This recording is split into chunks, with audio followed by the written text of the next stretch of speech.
So hello guys, and welcome to this week's tutorial. I'm going to be showing you this cool abstract ball animation, and I hope you like learning with me. So let's get right into it. So let's start off with an empty Blender scene. So take everything and delete it. So now add in a Shift A icosphere, tab into edit mode, right click, subdivide, tap here, make sure you get smoothness up to 1 so that it's perfectly smooth.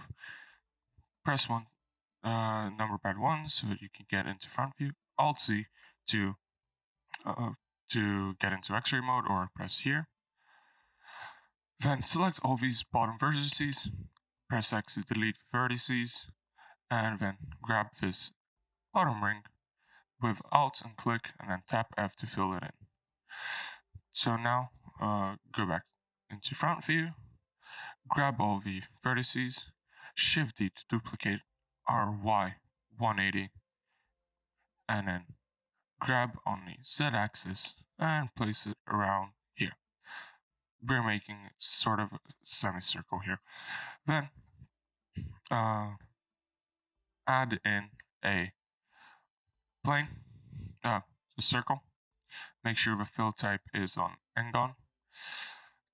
Go into your modifiers tab, add a solidify, extrude it out a little bit, and then add to it a bevel modifier. Bevel. Make sure your angle method is on, your limit method is on angle. Add a couple of segments. I'll go up to 5, and let's decrease this a little bit. Okay. Tap shade smooth. Add in a subdivision surface. I'll go up to 3, and here also add a bevel modifier. Make sure the limit method is on angle. Add 5 segments. Decrease this a little bit. And then finally, add a subdivision surface. Shade smooth. Ooh, we got something. Exactly. Oh, yes. Add one more subdivision. Yep. So now I'll grab this little inner circle. I'll scale it down a little bit so that it fits nicely in there. Then add to your modifier stack one more modifier. Simple deform. Let's go here. Simple deform. And to the ball also, simple deform.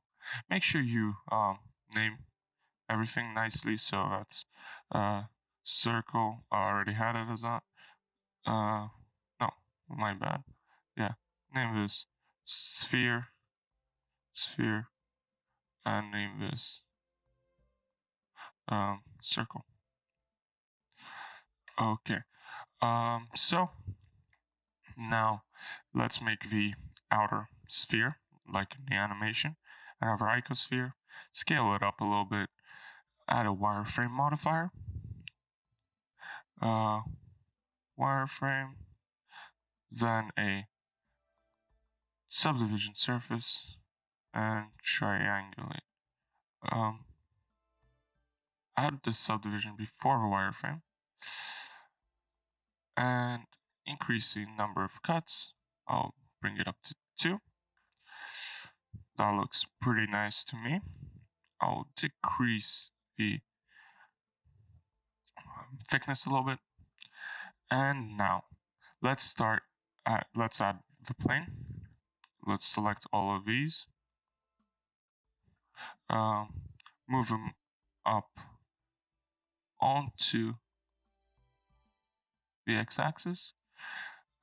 Shift A, add in a plane. Scale it up. Press S and then scale.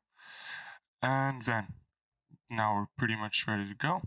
Let's add in our camera. Find an angle you like. I'll go here, Control Alt 0, grab. I'll increase the focal length, 90, and let's just go lower, double tap R to rotate around itself, and there we can get a nice, good looking angle. 1 second. I think I'm happy with this. So now, to this, let's add our materials. So let's go into rendered view. I'll decrease the strength. Shift A, add in the light source area, grab Z, make sure it's I like to make it discs because discs are beautiful. So increase the size a little bit, increase the strength. Now it illuminates our ball nicely. Shift D to duplicate, position it somewhere around here to make a 3-point lighting setup. Scale it down to make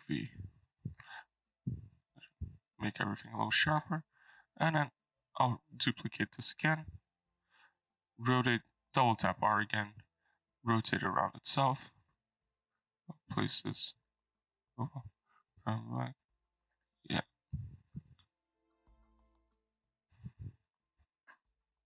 let's place it around here, and now we have a nice 3-point lighting setup going on.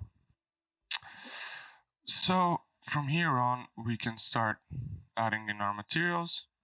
Make sure everything's bright because after we're gonna have materials interacting with the scene and it won't look as bright generally. So take the inner circle, delete the principal VSDF, add in Shift A, emission shader, plug it into the surface, take the color to a nice, I'll take the color to a nice bright red, but you can do whatever you like, so it's not a big deal what you choose. Now I will give a material to this outer ball. So what do we have here? New material. I'll make it metallic, and I'll decrease the roughness a little bit so it's nice and reflective. And for the completely outer ball, I'll yet again make it metallic and bring the roughness down to 0. And I will make this a nice purple color. Yes, something like this looks nice. From here on, we can start making our plane and make it look like there's water puddles or something like that. So Shift A, add in a noise texture, plug the color into the roughness. Shift A, add in a color ramp, and now we will start to get something like this by bringing this in a little bit.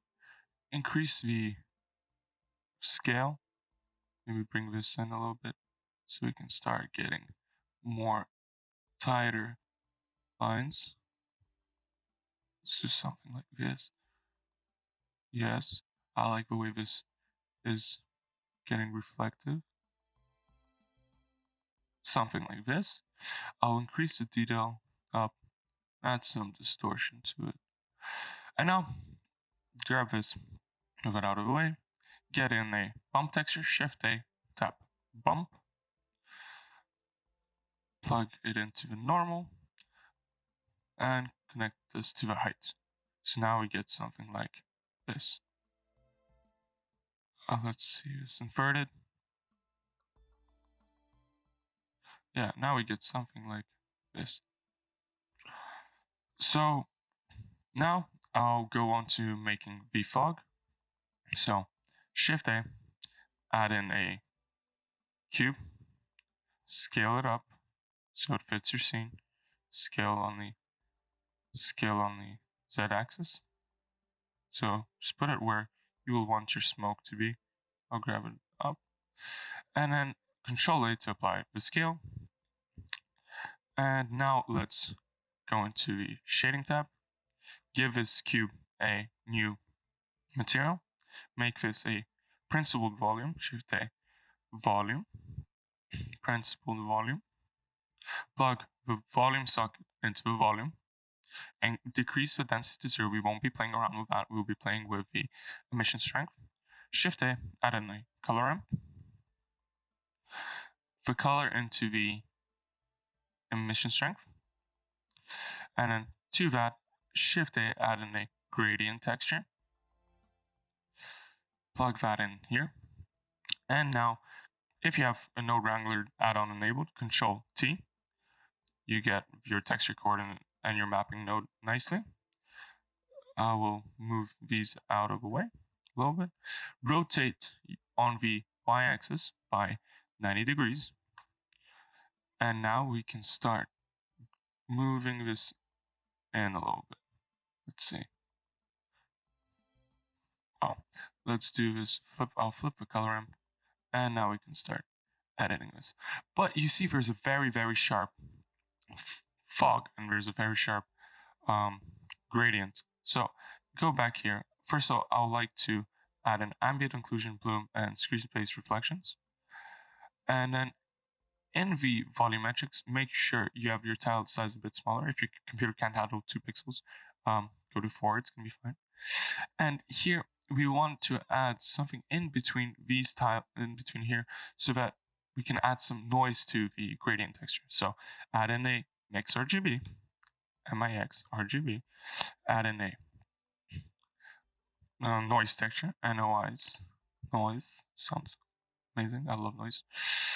And then we can start bringing this factor around. So we're starting to get noise. Let's edit this. And now we're getting some nice noisy fog, not just at the bottom, it's everywhere. And we're getting this. So I'll increase the detail a little bit and maybe add some distortion to it. And I'll keep the roughness at low. So we have something like this. And then finally, let's start animating everything. So Control T to get out another mapping node and just pull out your timeline down here, timeline, go to a first frame, move this, so insert a keyframe here, go to a final frame of your animation, I'll keep it at 250, add in -2 meters, -2, insert keyframe, and now we have movement with the smoke. Finally, let's animate the sphere and let's animate the sphere and the it rotating around itself. So I'll make sure I parent my circle to my icosphere, to my sphere, so that we can have them moving together. So grab your sphere, go back to the timeline, make sure you're on frame 0, rotation on the z-axis, insert single keyframe, final frame, 360 degrees, and yet again insert single keyframe. And then go up to the outer wall, do the same thing. So insert single keyframe, final keyframe. I'll do -360. And then insert your keyframes. And finally, now we have this movement. I will just change the emission color because we can make the smoke look like whatever we want it to. I'll make it a nice dark blue. And to the lights, I'm going to also give them some nice color. So this is going to be a nice blue. Increase the strength a little bit. To the area on top, I'll make it a nice red. And to this light over here, one click on it, I'll make it a nice red. I'll decrease the strength a little bit or just scale it up to make those shadows a bit softer. And yeah, now we get something cool looking like this. Final thing, I swear now, for you guys to feel like I've done everything, add in a light probe reflection cube map.